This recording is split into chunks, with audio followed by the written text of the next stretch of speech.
Great. Well, welcome everybody. Nice that you're joining us today. Our focus today is on the CPD program. As you know, we've been doing quite a bit of updating of our whole evaluation process. So the evaluation process to get a designation is now much more simpler and streamlined. And as a part of that, we also looked at our CPD records. And how you record it and how you report it to the ASDSA. We've had a CPD program for a while, but it hasn't really functioned. And we've also set out to try and streamline it and get a program that is easy for our members to work on. And I'm sure we will continue to evolve it over the years to come. So the focus of today then is firstly, how can you get CPD points? And secondly, how do you report on them to the ASDSA? Now, it's intended more as a workshop than a presentation, so we're going to ask you to engage with us. We'll have some polling questions along the way, and please, where you've got questions, type them into the chat room. Sharon is monitoring that, and she will then interrupt me and pose them. So please interact with us. We're going to start with a poll, just to get a take on the people who are here with us. Where are you? Mostly practitioners, a master, some technicians, and 5 ordinary members. Great. Well, welcome. Welcome to our session today. Question is, why CPD? Why is continuing professional development and a focus on it so important? Well, it's generally important for all professional bodies, but I think it's particularly so in our field because the skills development field is in the process of dramatic change right now. And there's a couple of legs, and we've picked up just 4 of them, and there are more. But the ones that came to mind when we started to think about it is that we see ongoing changes to the skills development legislation and regulations. If you joined us for one of the conversations about a month or so ago when John spoke about changes to the PSET, you'll see he listed, 6 bits of legislation regulation, the fundamental legislation regulations that govern our field are all in the process of change. How on earth do you remain current? Then also, I think we're all very aware that technology-enabled learning is the name of the game, and our lockdown has really accelerated the requirement. I think that more and more learners are expecting at least some of their learning must be technology enabled. And it's a new field. Our facilitators, assessors, and moderators, our systems, there's not many that are really on top of their game in transitioning to technology enabled learning. And it's difficult to know what best to do. So remaining current is a huge challenge there. We're also seeing lots of changes in how qualifications are delivered. So the legacy qualifications are on their way out. Occupational certificates are on their way in, and they are different. They look similar, but there's some fundamental differences. And if you're having to manage delivery of an occupational certificate, you've got to go and work out, you've got to find out what they're all about and how actually to manage them. And then lastly, and this is more a perception of mine, but you'll also pick up from our conversations sessions that articulation is becoming more and more of a focus in South Africa. And so there's an expectation that you'll be able to transition from a tertiary qualification at a university into the QCTO and vice versa. And those barriers that have been in place for all these years, we anticipate, well, they're under pressure, and I think they're going to come down. And I think the step beyond that is that we're going to find learners who are saying, I don't want a local qualification. I've looked at the international field and there are qualifications there. So, you know, when you're confronted with that, how do you deal with it? What advice are you giving to people? So there's a lot on the go, and it's important, therefore, to remain current. So in thinking about CPD, the question is, why are you doing it? And it's really about confirming, firstly, to yourself that you know what you're talking around. Secondly, it's important that your colleagues and your clients are aware of it. It's obviously important for immediate work that you're doing now, but clearly in terms of developing your own career, remaining current and being able to demonstrate that you're current is becoming more and more important.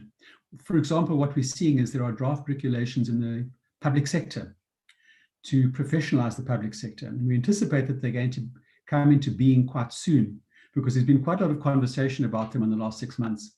And included in there is the proposal that some of the public sector jobs, the requirement will not be a qualification, but it will be a professional designation. And that's going to signal a very big change across the entire sector, and also all the other sectors, I think, as well. So whose responsibility is CPD? Well, in the first place, it's up to you to make sure that you remain current for all the obvious reasons. And that then says you need to identify what you must focus on to remain current. The role of the professional body is to confirm that you're current. That's our role. So in the first instance, you're doing this for yourself, and you're doing things, you really have activities, you're attending, you're doing whatever you're doing to make sure that you know what's happening currently and you're remaining current. We will help you track it and provide a confirmation that you are current. That's our role. And the requirement, as I'm sure you know, to retain your designation, you need to acquire 30 CPD points annually. Now, I suspect that if you look over all the things that you're doing, that you've done in the past, that are sitting in your diary and that you've got coming up, you probably have more than 30 CPD points. So the question is, can I get evidence to confirm these activities? So the assumptions that we've made in our CPD program are these, and they're based on, in fact, they are the assumptions that were made by a group of professional bodies that gathered in, I think, 2017 and 2018, called the Parktown Assumptions, where about 15 professional bodies said, let's put our heads together, and what are we saying about CPD? And these are the things that they said. Firstly, it's the ongoing improvement of specific designation-linked competencies. So it's ongoing, and it's focused on the designation requirements. It can occur in lots of places, clearly the workplace, but also when you are coaching and mentoring, or being coached and being mentored, you will be learning, you'll be remaining current. It will occur outside of the workplace. Could be through courses, workshops, seminars, but it's not just there, it's anywhere outside the workplace. You might find opportunities to pick up new information and new learning, and clearly also through self-directed learning. The third one is also important. It must be cognate with your profession. So it's saying that it must be relevant in your particular field and in your particular designation.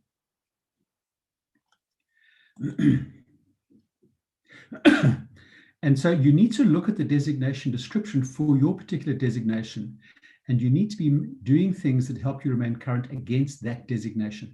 And the things that you need to remain current, if you're a technician, are different to if you're a practitioner, and again are different if you're a master. So that's where you need to look. The fifth assumption is that it's the professional's job to make sure that you keep a record. Okay. And then number 6 and number 7 are, I think, critical. One is we are following the rule of 1 relevant CPD hour is worth 1 CPD point. And the way you confirm it is you must have verifiable proof of attendance. That's the minimum requirement for awarding CPD points. And we're going to be following that logic, at least for the next year. We may require more of it once more people are accustomed to working and submitting CPD records. But currently, it is just that you must have verifiable proof of attendance to get a CPD point. We make a couple of undertakings to you. One is that we're going to try and make it as easy as possible for designees to undertake CPD. And we will make opportunities as widely available as widely as possible. So pretty much every ASDS activity that you take part in should gain you CPD points. So every workshop that you attend, every conversations that you attend, if you take part in any of the committees, we will strive to make CPD points available to you as easily as possible. Also, and this is also part of the last bullet point, the part-time agreement, that if you get CPD points through another professional body, we will recognize them as long as they're relevant to your designation. So I, for example, am a member of SABPP. If I get CPD points through SABPP and they're relevant to my ASDSA designation, they will be recognized by ASDSA. Two things are essential. One is your activities must be verifiable. In other words, when audited, you must be able to prove your attendance or participation. And the second one, and we've mentioned this before, must be in line with relevant designation competencies. Okay. What happens if I don't meet CPD requirements? Well, firstly, if you don't, you are likely to lose your designation. And if you want to get it back, you need to start from scratch. You need to go through the evaluation process again. So it is important that you ensure that you remain current each year. Okay, so how to go about doing it? Well, I think the first thing is that you need to accept that you can't leave this until the last minute. You know, CPD is not something, it's not a swatting thing that you can do. It's not a studying thing that you can do as you might do for a qualification. CPD record is a record of activities that you've done to ensure that you remain current. And it's going to be tricky to try and do that in the month before your record is due to the ASDSA. So it's going to be important that you do some planning. Andy? Yes. We have a question in the box. It says, Andy, what would happen if a paid-up member has a specific designation, but their day-to-day work no longer covers the specific competencies for that level? Very good question. Thank you, Bridget. It is a challenge. And I think in order to maintain your designation, you're going to need to go and find things that are not in your workplace, not in your current workplace, to ensure that you remain current. So you might need to attend a lot of workshops and seminars and engage in other activities that might help you, and self-directed learning maybe, that'll help you. The issue is, how do you remain current for that designation? That's the question. Oh, I don't know why this is leaping forward. And then there was another question as well. How do we prove attendance with virtual meetings? So Elsie, with regards to virtual meetings, we have had some discussions and debates about that. You could take a screenshot of the initial part of the meeting. You could also ask the people that you are attending, the emails that you've received, the attendance registers, because you can do attendance registers on virtual meetings as well. So Zoom does attendance registers, and so does Microsoft Teams. Generally, most of the virtual meetings do have attendance registers. They are electronic attendance registers. So you can get those, and those will be accepted for now. I hope that answers your question. It might also be that there are minutes out of the meeting.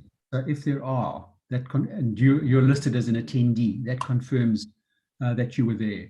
It's a tricky one. It is difficult. I accept that. So from ASDSA's perspective, Angelica's just reminded me that, so for this session that we're doing now currently, we will send you a link that says you have earned a half a CPD point for this session today. So we're already doing that for our members, as we're sending confirmations of the attendance for various meetings that you are attending to work towards your CPD points. And in fact, you'll get one CPD point because this is going to take us about an hour. Okay, so one CPD point for today's session.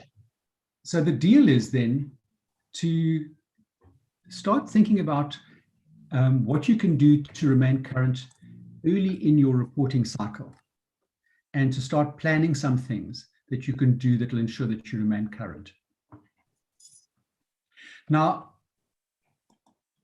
there are a number of things that you could be putting into your plan, and here are just some of them. Okay. So let's just go through them because it may trigger ideas for you. And this is a slide that you might want to come back to when you're sitting planning. Firstly, any learning program where there's formal assessment, that's a kind of an obvious one. So if you're doing a part or a full qualification, or it might be a webinar or a similar event that includes a formal assessment. The formal assessment is a very good bit of evidence to confirm that you were there and learned something. But even if it's not formally assessed, a workshop, a seminar, a conference, any event that's organized by a recognized body, such as a CETA or a professional body or conference provider, look to those. Those are also areas where you can provide confirmation that you are remaining current.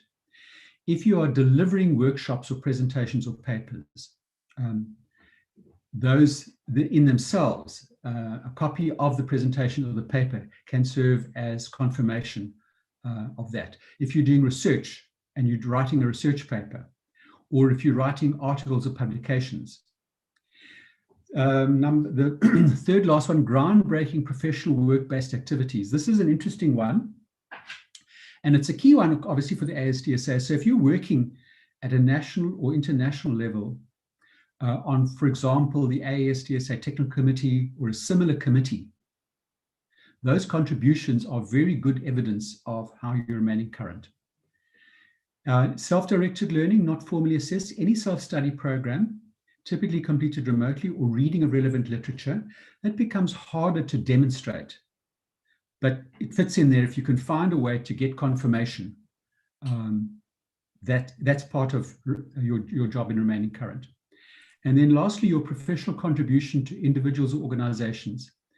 Membership of a professional body in a field related. So you'll get a point for being a member of ASDSA. If you're doing any mentoring, or if you're participating in formal committees in a relevant professional body. So if you, for example, are on the regional committee in one of our regions, that counts towards CPD points. So keep track of activities there so that you can include them in your CPD record. So I'd like you to take a minute now and think about what's already in your diary. What are the things that you are planning to do or have done over the last while that you think could count towards CPD? And then please respond to the poll that's up now. How many opportunities for CPD are already in your diary that's just gone by, or things that you see coming up? While everybody's doing their poll, I just wanted to bring up another question that was brought up. It was from Bridget saying, must the CPD activities fall within the year before your subscription is due? Yes, Bridget, that is correct. It will be the year preceding the date that your subscription is due. So if your annual subscription is in February, your CPD will be due in February, and it will be the preceding year up to February. And then a little bit earlier on, Andy, you were alluding to the importance of professional designations and the CPD points in retaining those professional designations. And maybe just to let the group know, doctors do professional designations, attorneys do professional designations, architects do professional designations. I think it's a trend in the professional industries that professional designations are the norm when it comes to those higher end, what they qualify as higher end positions. So, it's important that we realize that what we do in skills development and learning and development is just as important as those other areas. So maybe that's a good way of our industry to think about themselves, is that skills development is just as important as architecture and engineering and those kinds of things, because we are working with the upskilling of just about everybody in our country. So we need to make sure that we are remaining current and we are continually professionally developing ourselves to ensure that we are doing those things as best we possibly can. Cool. Thanks, everyone. Thanks, Sharon. Okay, so I can see that most people have something, but there's usually quite a long way still to go for most people, I think. Okay, so the question then is to sit down and look carefully at your diary and decide what you can do that will ensure that you remain current, and then how can you go about getting confirmation of your participation or attendance. That's really what it is. So it's how can you get verifiable evidence? And I think we've really worked through this. So let's talk about how you report on it. Angelique, I forgot to check, is the new record up on our website? Yes, it is. Okay, so if you want to get a copy of the new record, it's on the website. Angelique, if you can just tell people where to look. Okay, so if you are on the designations tab, if you scroll down right to the bottom, there's a description that tells you what the continuous professional development is, and then the record card is attached to that as a download. The record card, so the record document in a number of ways. One is you can go to the website and have a look at it there. The second one is that we will send out a copy of the record document to you at least once a year. So you can have a look at it now, but when your record is due, we'll send it to you a month beforehand. And then you'll get it again on the day if you haven't submitted it as well. So it's available to you and you'll get it in a number of ways. So this is the revised version of the record. Sharon has kindly done a mock-up for us. So this is the facing page of that record. You'll see there the reporting period that you need to indicate, and that should actually be 12 months. It's the date between your last renewal and your next renewal. Okay, administration. 3 steps really. Get a record of your CPD events, complete the record itself and submit to the ASDSA, and we'll process it. We will do a desktop review of every record that we get and then confirm the renewal. You know you've got to get 30 CPD points a year.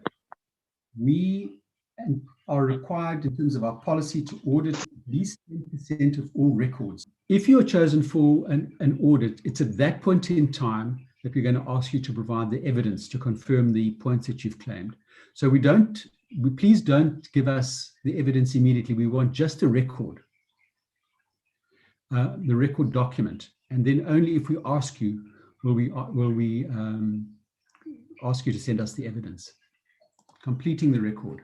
Firstly, you need to create a list of the CPD activities that you are presenting as evidence that you've remained current. And it's simply a list of activities. When you list the evidence for each of the activities, please make sure that each piece of evidence is a separate document, okay? And give it a unique name. And we're saying to you, please, it must have a number followed by a unique title. And there are some examples. Evidence number 1 is conversations on 5th of Feb. Evidence number 2 is conversations on 19th Feb. Evidence number 3 is regional committee meeting attended on 17th March. So make a list. Really what we're wanting on the record is that you make a list of these bits of evidence and you indicate how many CPD points you're claiming. This is what the document looks like. It's not that complicated. So you'll see there's the numbering, there's the title that you've given for the evidence, and the number of CPD points claimed. So we have simplified this a great deal in order to get people comfortable and used to making these reports.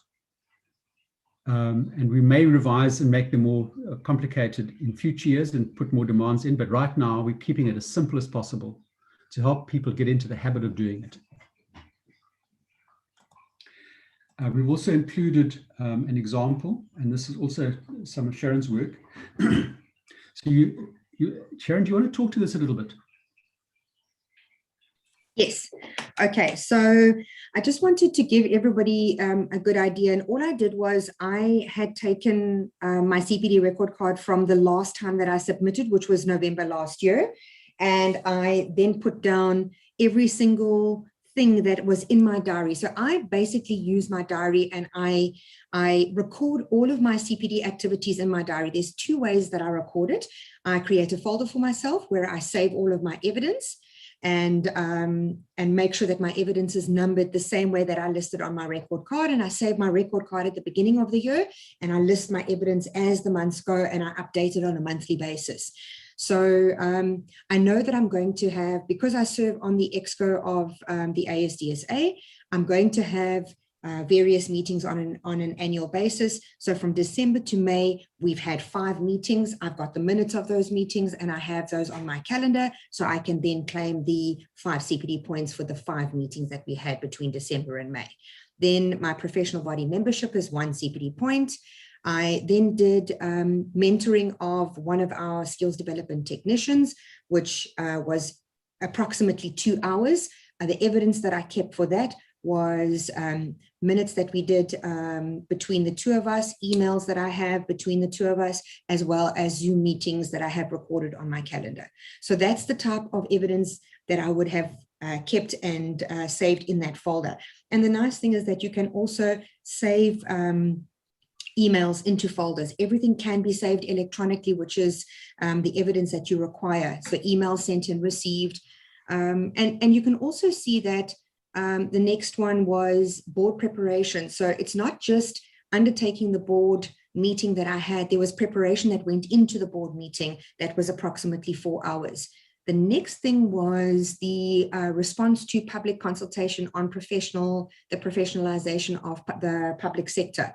So that was a response paper that we did, and that would have been minutes and attendance of meetings and engagement sessions between industry professionals and discussing the unpacking of that specific legislation that came out. So there is some evidence there that we have gathered, but most of it would have been minutes and meetings that were held between us. So just to give you an idea of the different types of evidence that you can actually list here. Okay, so let's just quickly go to the questions. How many points can be claimed when studying an MBA? Very good question, Krista. We'll come back to that one now. And then the second one from Daneo is, what do you submit as proof of CETA workshop attendance? Because CETA never send us the registers. So that is a very good question, and we know that that is also a problem. We are trying to work around that situation. Andy, do you want to answer the first question? I'm going to open the MBA one to you. How many points can be claimed when studying an MBA? So the guideline used by many, let me switch the video on again. The guidelines used by many of the professional bodies is 4 credits for 1 CPD point. Now, typically an MBA is going to give you more than you need for in 12 months. You're usually getting more than 30 credits. So 30 credits at 4 is 120 credit qualification is worth 30 CPD points, crudely. Okay. However, I would also suggest to you that I wouldn't just use that. You know, I would want to see some other things on there. Although the minimum requirement is 30 CPD points, if you've just done an MBA, that does look a little thin on the ground. Technically, we wouldn't have a complaint about it. Practically, have you done everything you need to remain current? That's my question. The issue with the CETA sessions, as I don't have a good answer, I have exactly the same concern, because I'm an SDF for across about 6 different CETAs, and I obviously go to all of their forums. The best that I can do is I can give a snapshot of my diary to say I was at the forum, but I'm not getting anything from the CETA to confirm that I was there. We did play with the idea of creating a template where you could ask people to confirm your attendance. And that could, excuse me, that could be the CETA.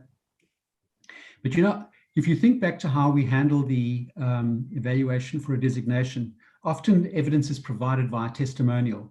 So you may want to get somebody else to confirm, even if the CETA won't confirm, if there's somebody else there who is a credible person, and get them to confirm your attendance. We would accept that sort of evidence.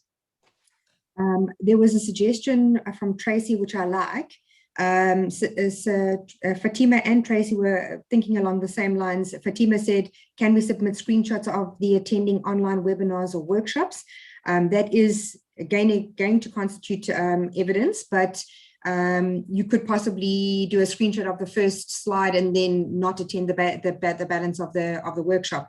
Tracy has further suggested to do a screenshot at the beginning of the workshop and at the end of the workshop. But, you know, the testimonial is also another mechanism that you can use just to show that you were in attendance. It is something that we will engage with these CETAs on. I don't know if we're going to get any response out of the CETAs to actually confirm attendance. We know that we get confirmation emails from the CETAs saying that you're enrolled for the workshop and you are on the workshop, but yeah, it's very difficult to prove that you're actually on the webinar. You can see, like, if you have a look at our screen today, if I'm on the full screen, I can see the presentation and I can see some of the attendees, but I can't see all of the attendees. So it's not always possible to see everybody on the program. And sometimes there's over 100 people on those workshops. I know when we were on the services heater, workplace skills plan, mandatory grants, for this year, the presentations, there were over 200 people, I think, on the one workshop. So it's going to be difficult for them to share all of the people that are on that and prove that everybody was on those. So yeah, difficult one, that one to answer. I think the thing is this: if you look down at the bottom, you'll probably find when you look back over a year, you've got more than 30 CPD points. Yeah. Sorry, Andy, I just wanted to answer Fatima's question.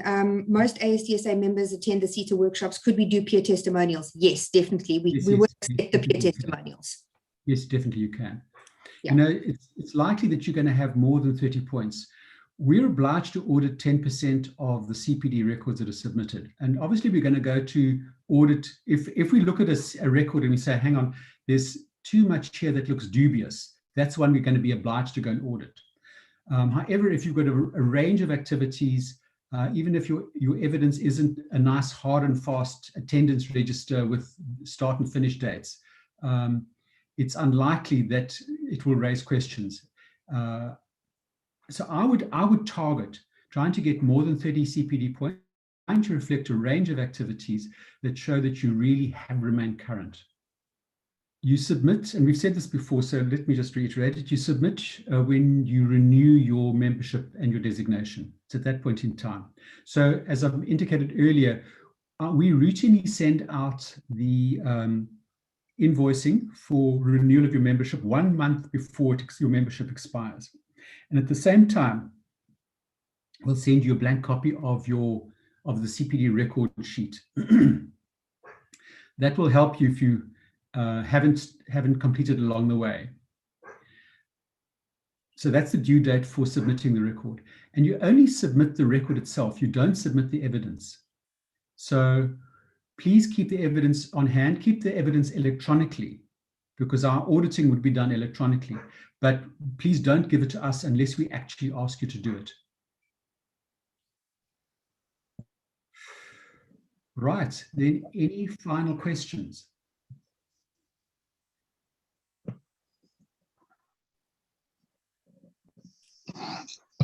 Anything that anybody wants to clarify? Expiring memberships, expiring designations? While you're thinking about that, Angelique will post in the chat box the link that you can get your CPD points for this session.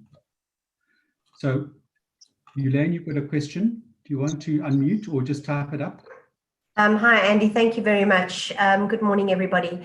Yes, I do have a question. If I would like to retain my ASDSA designation as a practitioner and I go overseas, move overseas permanently, for example, would it still be valid if I stay up to date, obviously, with my membership fees, as well as collating the evidence related to the CPD points? Yes, it will.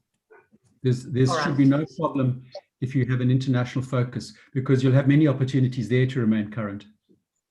Yeah, 100%. Yeah, ideally I would go into the same field. So yeah, we're talking about the field of skills development, not just as it relates to South Africa. There were a couple more questions that people want to speak up. Okay. Hi, I'm Dineo. I just wanted to be clear on my side. So what I need to do now is just to create a portfolio of evidence where I'll be collecting all this information and only submit the CPD record when my membership is due. So does this mean there's going to be a re-evaluation at the end of my membership?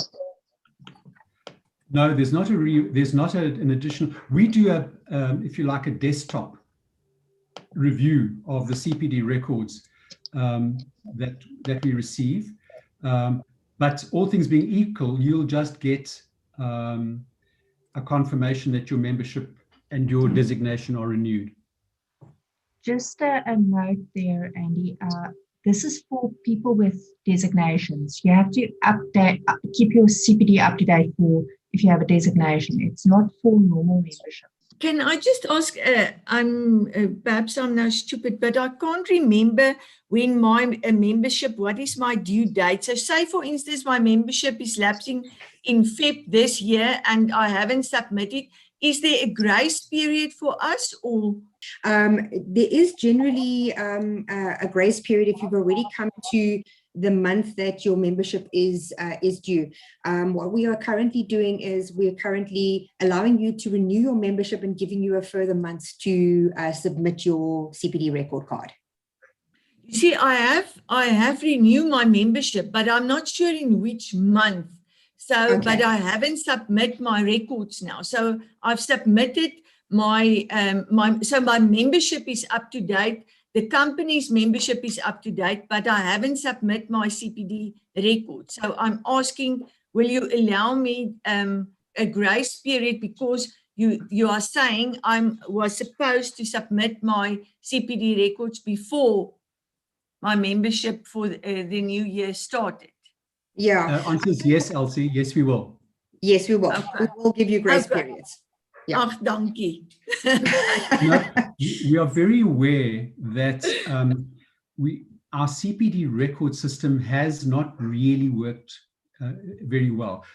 We've received very few records in the past. And it's for this reason that we've reevaluated. We try to keep it as simple as possible. And we're, I guess, in a sense, starting from scratch now. So if you missed your deadline, please don't panic. There was another question from Renee. Will keeping up to date with current triple BEE skills development requirements count towards CPD points? Yes, Renee, it will. Just make sure that you keep your evidence. And remember, guys, if you don't have a designation, then your CPD points, your CPD record card is not required. If you have a designation, then it is required. So if you're just a standard member, then you don't need to submit your CPD record card. If you have a technician, practitioner, or master designation, then you're going to need to submit your record card. All right. And if you're not sure if you have a designation or not, please let us know and we will send you some information about the designations. Don't forget to complete the link in the chat box for your record card. I have another question. Sorry, one last minute question. Just querying with regards to credit earning courses, how does the CPD points work there? Does it apply to short courses as well, e.g. RPL Advisor? Yes, it does apply to RPL Advisor as well as short courses. Again, it does equate back to the 1 point per hour of completion. Thank you very much. Thanks, everyone. Bye-bye then. Bye-bye.